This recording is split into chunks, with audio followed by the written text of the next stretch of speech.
Welcome to the Age Well Home and Lifestyle podcast. I'm your host, Kelly Bradley. I'm the founder of Age Well Home and Lifestyle. This podcast is rooted in one essential truth. To age well and thrive, we must be radically curious. Curious about who we really are, about what truly matters. Curious enough to question everything we've been told so we can finally design a life and home that reflects our truest selves. Here we treat life as our masterpiece. We see ourselves as detectives gathering clues, uncovering our deepest gifts, and consciously curating a lifestyle and home that is both healing and fulfilling. Join me for solo episodes and conversations with guests where I help us get closer to the root of living our best lives in mid-age and beyond. Anne Allen is an advanced grief recovery specialist and retired RN who has spent the last 17 plus years helping people reclaim their lives after loss, recent loss or decades ago, through an action-based transformative program. She is the author of the Talking Grief series, which emphasizes creating safe spaces for honest conversations around grief and loss.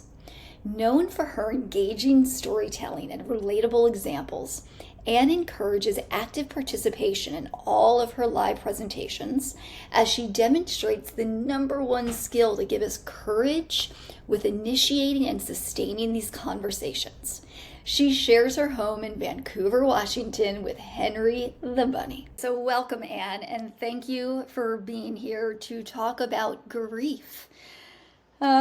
It's not the most common podcast topic, but aging well, home and lifestyle, I want to cover everything that has to do with midlife and beyond, and really all of our lives, no matter what age we are.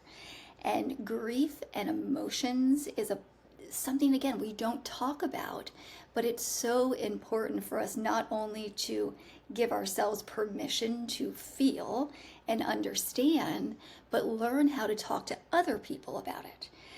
So start with just why grief and why this book, your story. Okay, well, it's kind of embarrassing because I had an aha moment.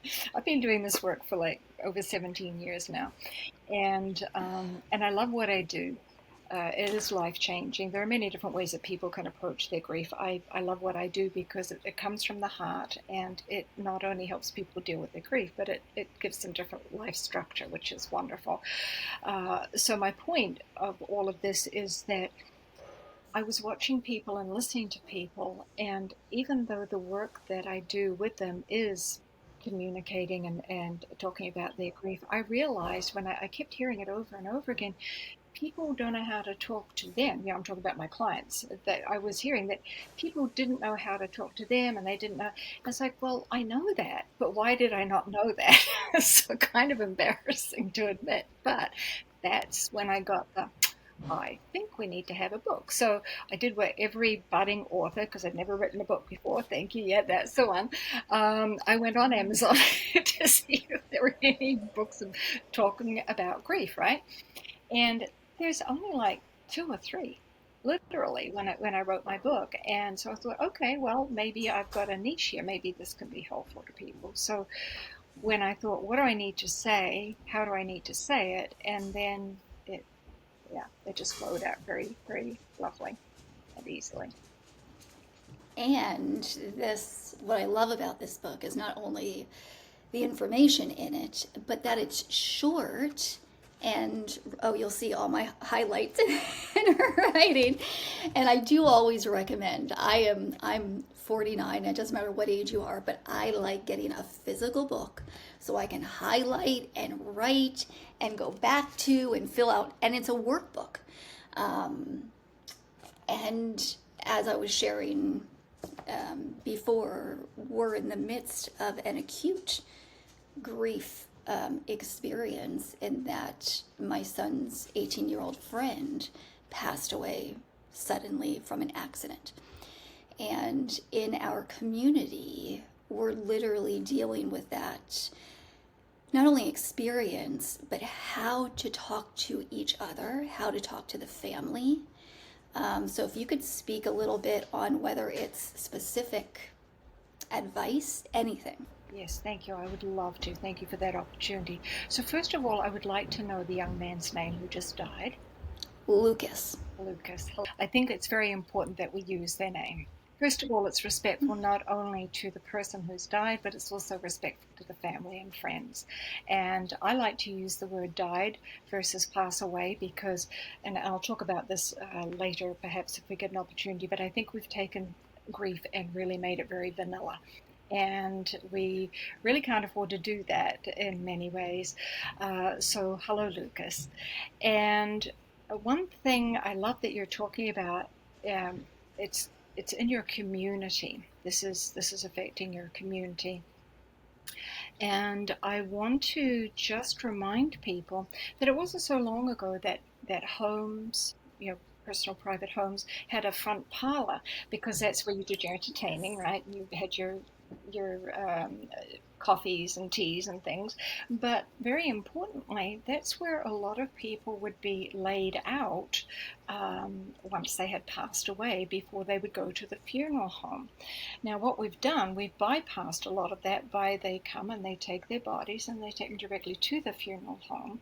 And so a lot of that time of people being around physically together and being able to be present with each other is no longer there. So we've lost that, which to me is a huge thing, because now our community has this fear of death from that and many other things, obviously. But we're so separated from that, and so we don't know how to support each other or to help each other with emotions that we may have around that. And you also talked about it, you're dealing with families. And this is something that's really important to remember is that when you have a person or a thing, it could be a person, place, or a thing when it comes to grief, by the way. It could be a beloved animal. It could be that you've all immigrated to another country. It could be that you've lost someone that you all love. Yes, there's many layers to this. Um, when we're dealing with that, and when we have a family or a group of people, a social group of people, we all come at it from a different point of view. And that's the big thing to remember, because Susie's not going to feel the same way that Johnny's going to feel, and mom and dad, everybody's, now their feelings might be similar, but they can also be diametrically opposed as well. So now you're dealing with everybody's feelings and their perception of that grief and what that loss means to them. So we have all of that going on, plus the fact that we really don't know what to say. So this is really important to remember these things. But another thing I would like to say, and because this young man, he was what, 18? His life 18. was taken away. Who knows when that's going to happen? We just don't know. Two things I would like to say, please. First of all, it's okay to say it's not fair. When we're told to suck things up and be all bright and happy and, try and find the good and stuff, no, that's not fair. He's 18. He lost his life. That shouldn't have happened, right? No matter, whatever your spiritual or religious beliefs might be, that is not fair. And so many of us are told not to feel that. But it's really okay to feel that. And even if you have a 106-year-old grandmother that just died and she had a happy, wonderful life and everything, it's still not fair, because we always want more, right? We're humans. So if I can just give everyone a little bit of a and it's okay to say these things moment, because we when we hold it inside, that's also when we get into a lot of trouble around that as well. And then one other thing I would like to say, and this was taught to me many years ago when I did my training as a grief recovery specialist by Russell Friedman. Hey Russell, how you doing? He ended every session and made us look at each other and say something nice, which you don't have to do, but always try and end each conversation with a goodbye. And it might be a I love you, or whatever you feel comfortable with. And I know I have that in my book there. But it's very important, because you just never know. You never ever know. And one of the things I hear over and over again is, I didn't get a chance to say goodbye. Now, as you know, I have a little bunny, little Henry, and then when I leave the house, any time to go out, I always turn around and say, "I love you, Henry. Goodbye," because I don't know. I don't know. Yeah. And then at least I'm as complete with that as I possibly can be. So thank you. I wanted to put those things out there because I think they're very important points. No, and thank you for sharing. Again, it's so real. And even before this specific experience, grief, let's talk a bit about the different types of grief. That grief isn't just about the loss of a human, a loss of life. It's through the life journey. It could be a loss of physical ability, which I work with, and had my own healing journey where I literally couldn't walk, couldn't work, couldn't do anything for a good 2 years. And that was my, we often say see, before COVID, I was going to say after COVID, before healing journey, after healing journey, there's a lot of adversities that just wake us up. And a huge part of that healing journey for me was learning about emotions. And another book, Language of Emotions, was powerful for me to understand. Oh my God, we have all these different emotions, and they're all just guidance, guiding us. And if we welcome them and witness them and feel them and let them move through our body, they're just giving us guidance. Um, so, share a bit about the different types of grief in our life that we experience. Right. Well, obviously, death and divorce, they're the ones that a lot of people go for, and indeed.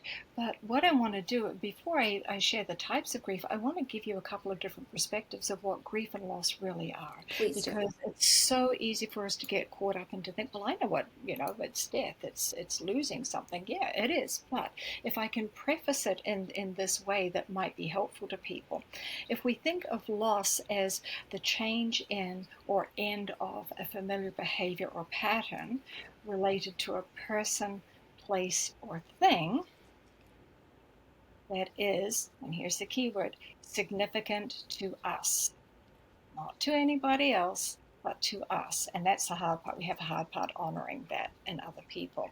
So I'll say it again. Loss is considered the end of or change in a familiar behavior or pattern related to a person, place, or thing that is significant to us.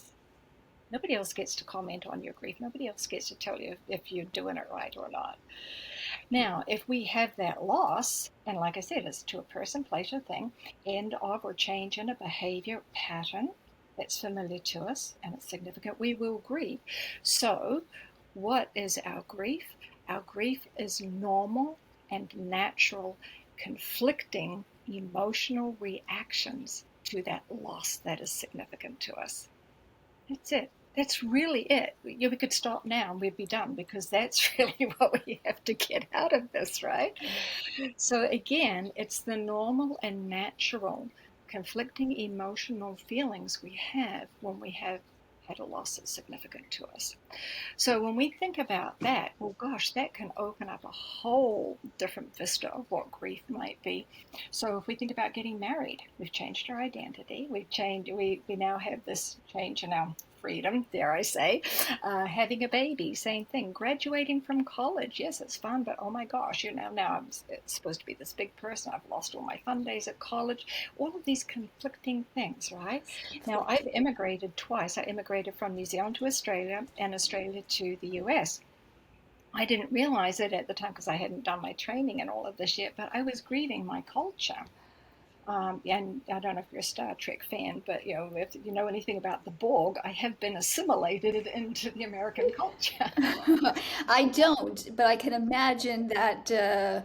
the Yeah, change is a yeah, big change. it's a huge change, but I can tell you this at the end of the day, when I shut my door and I have my pot of tea, it's me going back to my roots because it's who I am and I choose to keep that as part of my identity. So, a lot of people don't realize this, but refugees, when some of them have to leave under cover of darkness and literally what they're wearing on them. They don't get to take photos, mementos, money, passports, anything. They literally have to leave now with what they're wearing. Can you imagine the grief around that? The loss of a pet. Oh my gosh, this is. This is one of the biggest things that people do not want to talk about because it's so embarrassing. Um, a loss of finances, a loss of job, a loss of the way we go to work when we had that job, the loss of the people that we had at the place of work, all of the friendships and the connections that we had grown together. What other losses do we have? Loss of abilities, which, as people age, or even going through the life cycle stages, going from teens to adulthood, to young adulthood, to middle age, etc. All of those come with a significant change in our identity and our abilities. So, yeah, we have many, many different losses. In fact, there's well over 42 different types of losses. Yeah. Is that giving a Yeah, that we all should, this is what we should be taught in primary school and middle school and all that kind of stuff. So we know how to deal with I life. know. I And absolutely. how that idea, two things there, well, so many things, but the conflict and also that it's to the person. So sometimes, most of the time, we have no idea that somebody else is grieving. And most of the time, that individual doesn't even know they're grieving. Um, so, uh, so many places we could go, but how can we start to optimally communicate our own grief or helping somebody else grieve? That is a very good question.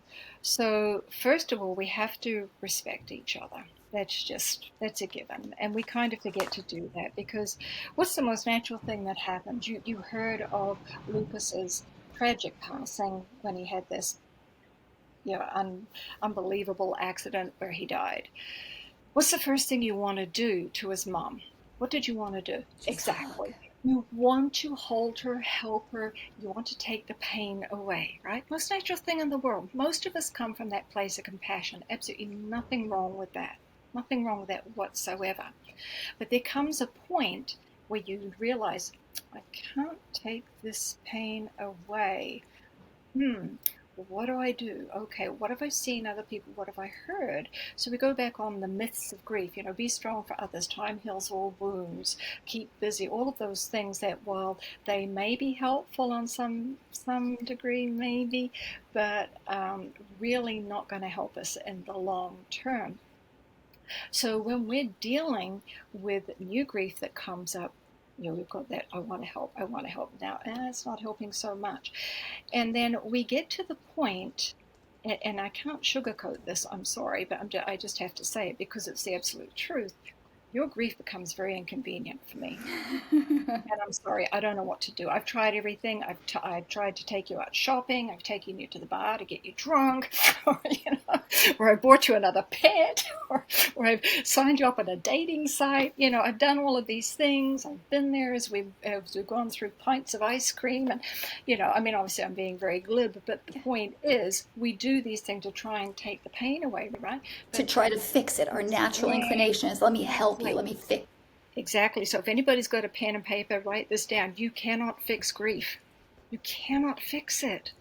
It's the hardest thing of all. And I tell my clients, if I had a magic wand, believe me, I would be waving it and taking it all away from you. But I would actually be very disrespectful of you if I did that. Yeah. Because you need to have these emotions as part of your life lesson so that you can actually learn from it. And it's not a matter of making you stronger. It's a matter of you being present with your feelings and understanding your feelings and what they mean to you. And again, it comes back to respecting each other because I can guarantee you that your son had totally different feelings about Lucas's death than you did, even though you all felt sad, right? But what does sad mean to Kelly? What does sad mean to your son? What does sad mean to the rest of your family that I'm sure it's impacted? What does sad mean to Lucas's family? Yeah. Different perspectives, Exactly, exactly. so You many know, different, yeah. and that comes into the layering of grief, that each of us have a different Mm-hmm, at this moment experience mm-hmm, because our life griefs have been different. And exactly. since our culture isn't taught to feel emotions, that piles up and piles up and piles up. Exactly. And here's the thing. Lucas's death And now your grief and your son's grief and the community and the family's grief is now going to trigger any unresolved grief that you have. Yeah. And that's the real hard part for people. So I try to make grief as simple as I can, because really we just take it and we give it, anticipatory grief, survivor. I mean, we get all of these labels like, guys, we've got to stop. Grief is grief. Your heart is broken. We've got to deal with this, instead of giving us a label that we have to try and fit into because we can normalize it that way. We have to understand each person, although our feelings might be similar, we're probably going to be feeling a whole lot different. And we were talking briefly before we started recording this, you were talking about feelings. And one of the things I do for my people, I'm just going to suggest that anybody listening to this right now or watching this right now can do this, that they take out a sheet of paper and write, I am feeling. And without, this is the hard part, without justifying, without trying to edit or anything, or oh my God, that's a bad feeling, or that's a good feeling. You just write down how you feel. And once you get out of here from your head into your heart, that's where the magic happens, because at the end of it, you might have a list of 3 words, you could have a list of 30 words, and you could look down there and you know that you're feeling each and every one of those things. So for example, it could be sad, happy, curious, excited, angry, betrayed, depressed, hopeful, peaceful. Let's just say those are the things that I came up with, 9 things that I might be feeling right now. Now, are they conflicting feelings? Yeah. Do you think you might have conflicting feelings right now that you're not even aware of? Yeah. Absolutely, at all times. And if you're trying to bring that into this conversation about grief, first of all, we've both got conflicting feelings. How are you feeling? And it's the hardest thing is that we try and assume what someone else is feeling. And please don't. Please respect somebody to understand. You have no idea. You might have, some clues for sure. Even, you've been married 30, 40 years. I get it. You know people really well. But at the end of the day, people will often surprise you by what they're feeling, because they don't tell you, because we're vulnerable, we're going to be judged, our values don't match up. If I put my values here and your values here, they may not, mesh up. So we're scared we're going to be judged, or we're going to be made to look foolish, or we might become embarrassed. And those are the things that will often stop us from sharing how we feel. And you talk about in the book a safe space. And I think of this in when we know we're going to see a person who we believe is grieving, talk to a person we believe is grieving, what can be some things that we do to kind of prep ourselves for that interaction? Great question. Okay. Open these, close this. Again, look, guys, I'm not trying to be patronizing and condescending. Seriously, we have just really made grief so hard. Seriously, open these, close this, come in with respect for yourself, first of all, for showing up, because it's so darn hard to show up when somebody else is hurting, because it's uncomfortable. So I don't know what to say. Should I look at them? What do I say? Do I mention the person's name? Do I say passed away? What do I say? So have some respect for yourself, first of all, that you've shown up, even with the intention of it. And then respect the other person enough to realize you don't know how they are feeling. You don't know how they are feeling. You might think you know because they're quiet and they're withdrawn, or because they're not crying, or because they are crying, or because they have a history of depression. Please avoid assumptions. So open these, close this, have respect for yourself, have respect for that person. Do not assume you know how they feel. And sit. Even if nothing happens, let it be okay if nothing happens. Yeah, let it be okay to be uncomfortable. And what I heard in the beginning, I just want to reiterate, is just choose to show up. Number one, choose to show up and let it be uncomfortable. Yes, and you'll see I have a whole lot written about that in the book, because I want people to acknowledge their own courage for doing it. It's really hard to sit and be uncomfortable. Now, I'm okay with it because I've been doing this for years, and I'm also a nurse, so I'm used to being in uncomfortable situations. But the majority of us are not. And it's like, oh, what do I do? What do I say? How do I fill in this uncomfortable space? You don't have to. Because here's the thing. Anytime you are creating that safe space, it has to come from the point of view of being like, what happens in Vegas stays in Vegas. And what that I means like that. is, what that means is you do not get to tell anybody what I have said about my grief. No matter how much you want to go and report to the rest of the family, because, oh, yeah, Mikey's not doing well. I think we might need to get him some professional help. Mikey needs to know that he can trust you. It's like a lawyer or a priest or a doctor. That total confidentiality, you take it to your grave with you. That's the level of safety you have to be able to provide, and that person has to trust you. Because here's the thing, if I don't trust you with my feelings, you're not going to know anything about what I'm feeling. I might even end up Yeah. lying to you. I might even tell you I'm fine. I might even tell you, and yeah, no, everything's good. Don't worry about me. I'm fine. But I could be feeling very suicidal. And I'm not saying that to frighten people. I just want you to understand the best way to avoid that is to let somebody know, okay, this is going to be really uncomfortable, but I'm going to be here. I'm going to sit and show them you are a safe person. You have to be a safe person that they can trust you without a shadow of a doubt. Then you have a chance. They might just open up. Yeah. They might just open up to you. Setting up that, again, in the book, you say intention, setting up that intention before you even go into the experience that's going to be uncomfortable, and verbalizing that to the other person, like, this is an uncomfortable space for me, I'm here. And would you say to that person, anything you share is in total confidentiality? I'm not here to. Yes, yes. I wouldn't have a problem saying that to them. It's whether or not they're going to believe it. And the reason I say that, and don't get me wrong, I think social media definitely has a place in our society, but there's a lot that it needs to answer for. And so we can't always place trust in people telling us that they're safe. So we have to prove it. We have to prove it. And just by acknowledging, I might get this wrong. I don't know, but I'm here. And that's why I wrote out that action plan for that reason, so that it was a step by step to, to help people work through this. Because it's like, where do you start? Yeah. Show up and be that safe person. Then you become that safe space. And just so, I keep holding up the book, but it really is a fantastic workbook for each person to work through their own stuff and to guide us in experiences with other people.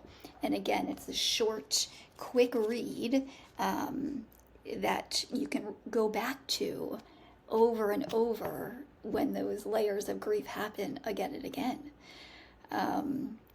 Are there any, I'm sure there's so many, but one powerful story you could share about grief and a client, or anything to allow us to sense and feel grief even more? I'm going to share something from a client who is an older person, and she was, she still is, I should say. She's still with us. She's 92, and we were working together. And because of how she was able to express herself, she had quite a remarkable breakthrough. And obviously, I can't share too much with you, but I can tell you that we were working on a loss that had happened quite a few years prior. And she leaned back in her chair, she closed her eyes, and she could describe to me in the greatest of detail about what the kitchen looked like, what he was wearing, what she was wearing, what it smelled like, how it felt when he moved closer to her and leaned in and they had their very first kiss. Oh, And it was so beautiful. She had tears running down her cheek. And then her face clouded over and she sat up and she moved in. And then she started to tell me how that person betrayed her. And that was over 72 years previously. Oh my gosh. And she's still feeling it. Exactly. So, because she did the work and because she was able to actually go there, and I'm not saying everybody has to have this experience, not at all, but because we were able to work with what she had as the memory and those feelings, she was able to actually complete her loss work around it. And so, when you hear people say time heals all wounds, please, I mean, you should see when I'm watching TV or a film. I no, don't tell them that. But when you hear people saying time heals all wounds, guys, it doesn't. What it does, it rounds off those sharp edges that we call grief. We find coping mechanisms with food, alcohol, exercise, reading, fantasy, sex, shopping, all those things that we do to make ourselves feel better, right? They round off the edges and it's not so sharp to carry it through the rest of our lives. But it does not go away until you do the work around it. And then what does that look like at the end when you have done the work around it? Yeah, you're not going to get that person back again. You're not going to get a chance to make things right. But here's the deal. Because you've done the work and because it's been so in depth, you have a new perspective on life and you're now able to embrace it in a different way than before. And when you say doing the work, for instance, working with you, how do you work with clients? Does somebody come to you? What is that process? Yes, yes. I can do group work, but I actually prefer to do one-on-one because I like to go really deep with my clients. And I work with them for a total of 10 weeks. And we work on two relationships. The first one so that they do it, the second one so they know how to use their tools. And then the final session is giving them the toolkit that I've put together for them so that they actually know what to do with their grief for the rest of their lives and how to deal with it. It's a life skill. That's exactly, and I love, sorry to interrupt you there, but I'm so excited that you not only help people move through the grief experience in one to however many situations, you give them tools, and I assume personalized tools for them, and then allowing them to move on with those tools. That's the key. Yeah, yeah. And the beauty is they've done the work using those tools. They know they work so that when, and unfortunately, death and taxes, we know they're going to hit us. So does grief. I'm sorry, but that's just how it's going to be in our lives. So when losses come up, they know exactly what to do and how to use those tools. I love that. Again, these are the life skills that we all should be learning early in life, and we just don't on a regular in the mainstream world. Absolutely. Yeah, yeah. Is there anything before you share how people can find you and all that good stuff? Anything you want to share? Anything else? Just please, please give yourself the compassion for having to deal with grief when it comes up. Whether you're the person that's trying to support someone who's grieving or whether you're the person grieving, know that this is not easy. Know that there is no perfection. You're probably going to get it, well, dare I say, screw it up, because we all do one way or the other, whether we mean to or not. Let that be okay, and just do the best you can. As you open these, close this, put a smile on your face and do the best you can. Yeah. And I love that because if we open up with these conversations, we give ourselves compassion, we realize that the sooner we allow ourselves to feel into these experiences, we're going to have other ones. We're going to mess one up. We're going to get a little bit better for the next one. And then we get a little bit better. And I think of this in my own life journey in that, as I've shared with you before, my mom passed away almost 2 years ago now. My uncle just recently passed away a month ago. My mom's brother, both of them early at 68. Oh my And gosh. and all of that, grief, it also took me back to when my Nana passed away when I was 11. And at that time, I really didn't have tools. And I literally stopped eating. And it wasn't only through Yeah. help and da da da that we realized, oh, the safe space went away. Nana passed away. And I learned about grief, but I really didn't continue to think about it until my mom's passing, Right. decades later. Right. So the more we can say that each experience is just allowing us to get better for the next and the next and the next. That was a long-winded continuation of what you said, but that's what came up in my mind, that we can get better.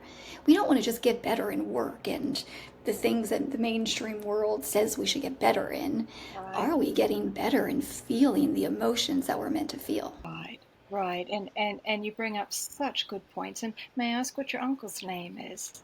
Gary. Gary. Hey, Gary. Uh, yeah, we got to say their names. Yeah. We're so scared of saying their names. And my Yes. mom is Marcia. Marsha. Hi, Marcia and Marsha. Gary. Marsha, Gary, and Lucas. Hi, guys. And Um, my Nana, Sophia. oh, and your Nana, Sophia. Thank you. Yeah, yeah. But you see, look at your face. Look at your Oh, face when I say their names. I'm not trying to fix it because you can't. Please understand this. You can't fix it. But look at your face when we said their names. Do you yep. see how that brought some light in? That it allowed you to remember something good? Yeah. Absolutely. Absolutely. One thing I will add, if you don't mind, as a caution, please don't try and be a professional to others. Please don't try and be a therapist. Please don't, because when we try and fix, we think, oh, well, maybe we need to send them to the doctor, get some sleeping pills or some sedatives or antidepressants or something. I could talk about that for hours. But, please try to avoid being a professional to somebody. You are there as a person, and you may definitely have some experience and some training. That's great. That's wonderful. Use that. But us average people, day to day, we don't deal with grief on a regular basis, and that's why it could be years in between uh, a loss and the next loss. And so, oh gosh, now what did I do last time? Dust off those skills, right? Yeah. So we're not used to it. I deal with it every day, so I'm very comfortable using the language and the tools and everything, but most of us are not. And so we can slip back. So again, don't be mad at yourself if you were doing really good and then you slip back. It's life. Just meet yourself where you are. Meet the person you're helping where you are. If you're the griever, meet yourself where you are. This is not going to be a 5 minute skipping down the drive kind of thing. You're in for a bit of a long haul here. Yeah, with ups and downs and ups and Absolutely. downs. And you never know when it's going to come. You never know when another grief experience is going to come. You never know when emotions are going to flow. Tears, anger. Yes. Oh my gosh. Yes. Yes. And remember, this is important. Do we have time? Just a Please couple do. more. Please do. It could be a perfume. It could be a song. It could be a taste. But it's like, what? How? Right? And Yeah. it can take us back because if we have unresolved grief, which most of us do because we haven't done the work around it, those things can trigger us. And before you know it, we're grieving all over. You're like, I thought I was over it. And so one more thing I just wanted to say there Yes. is Yes. is tell me if you agree that, through griefs, you're never going back to before the grief. It's just always evolving and always changing. Yes, I think, and as I had said before, it's never going to be the same. It's impossible because something has happened, a loss that's significant to you, not anyone else, but to you, or it might be significant to a bunch of people, but in different ways, remember. Um, it can't possibly be the same because that person's not there, that experience is not there, that place is not there, the thing is not there. But when you do the work that you need to do to move you forward, you have a different perspective of it. And so many people, this is what I love about the work I do, when we get to the end of our time together, there's just so much hope in their eyes because, like, okay, my life is different, and they're already beginning to embrace it in a way that they may not have even thought was possible. And that's why I do this work, because it's that moment and I see it, and it's like a gift to see it in them. And how can people get in touch with you if they want to do the work? Well, I believe you'll have a link below down here. Yeah. Yep. So just click on the link, and I offer a 30-minute free consultation, but please allow a lot more than 30 minutes because I'm longer. Um, and, and seriously, guys, I'm old school. I pick up the phone. You can call me 360-721-3433, and I will. A phone number. Yes, a real phone number. So yeah, just pick up the phone. I'll pick up the phone and talk with you, and then if we need to make a time to do the consultation, which I always recommend because I go into depth with questions and things like that. But I don't ever close the door on people. And thank you so much. And this conversation could not have come at a better time. I mean, I guess it could have before, it would have, well, any time is a good time to talk about grief and the deeper stuff that really allows us to live a more meaningful life in alignment with our true self. Every experience gets us closer to uncovering more about our truths. And the more we align with that, the more we can live our life the way we desire to. Exactly, yeah. And anymore in our lives, we are being called to really be our authentic selves. And it's embracing the good, the bad, and stuff in between. And grief certainly hits all of those, actually. So, Absolutely. yeah. So if I may end from my point of view, in the end, when we strip away all of our credentials, all of our titles, all of our labels, we literally are people helping other people. Yes. It's just that simple, and whatever that we bring to it. Yeah. So I want to say thank you, Kelly, for what you've done to help Lucas's mom and his family and your son and your family and your community, because I'm sure it's not been comfortable for you. And I very much enjoyed talking with you today. Goodbye, Kelly. Thank you, Anne. Thanks for tuning in to the Age Well Home and Lifestyle podcast. If this episode sparked something in you, share it with a friend or family member. Let it be the start of a real life, meaningful conversation because that's how we grow together. And I'd love to hear from you. What topics are you curious about? What questions are on your mind? Reach out and let's keep the conversation going. Until next time, stay curious, live true, and keep creating a life and home that's aligned with your truest self.